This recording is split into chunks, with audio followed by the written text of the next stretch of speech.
Hello বন্ধুরা, ঋদ্ধি ব্লগে তোমাদের সকলকে স্বাগত জানাই। সকলকে জানাই শুভ সন্ধ্যা। আশা করি তোমরা সকলে ভালো আছো, আমরাও ভালো আছি। আজকে অনেক দিন পর একটা নতুন ব্লগ নিয়ে তোমাদের সাথে গল্প করতে চলে এলাম।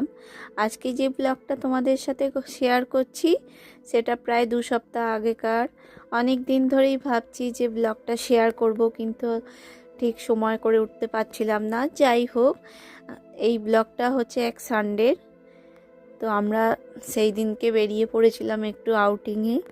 সানডেতে মেনলি তোমাদের দাদা বাড়িতে যদি থাকে তো কোথাও না কোথাও ঘুরতে যাওয়া হয়। গোটা সপ্তাহ ধরে ঋদ্ধি স্কুল, কাজকর্ম, তোমাদের দাদার অফিস, আর আমাদের তো মেয়েদের সংসারের কাজকর্ম এসব থাকেই। তো একঘেয়ে জীবন, সেই জন্য সানডেতে একটু আউটিংয়ে যাই।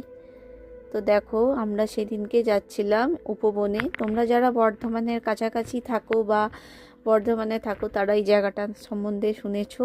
তো যাওয়ার পথেই রাস্তার মধ্যে সর্ষের ক্ষেত ছিল, তো সেখানে দাঁড়িয়ে একটু ছবি তোলা, একটু ভিডিও করা তো হয়েই ছিল। তোমাদের রিলসে আমি দেখিয়েও ছিলাম। যাই হোক, আমরা আমাদের গন্তব্যস্থলে পৌঁছে গেছিলাম উপবনে। তো দেখো, এখানে মেনলি সব রকমের গাছ পাওয়া যায়।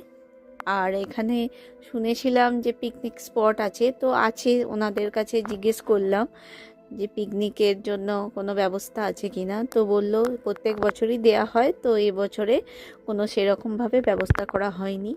তো দেখো বন্ধুরা, কত বড় এলাকা নিয়ে, জায়গা নিয়ে, কত গাছ, কত রকমের গাছ। এমন কোনো গাছ নেই যে এখানে নেই। বেশ ভালোই লাগছিল গিয়ে। ছোট বড় সব রকমের ইনডোর প্ল্যান্ট, আউটডোর প্ল্যান্ট, সবজি থেকে শুরু করে ফল, সব রকমের গাছ। আর যেহেতু এখন শীতকাল, তো দেখো কি সুন্দর ফুলগুলো ফুটেছে, দেখেও এত ভাল লাগছিল। খুব সুন্দর লাগছিল জায়গাটা দেখে।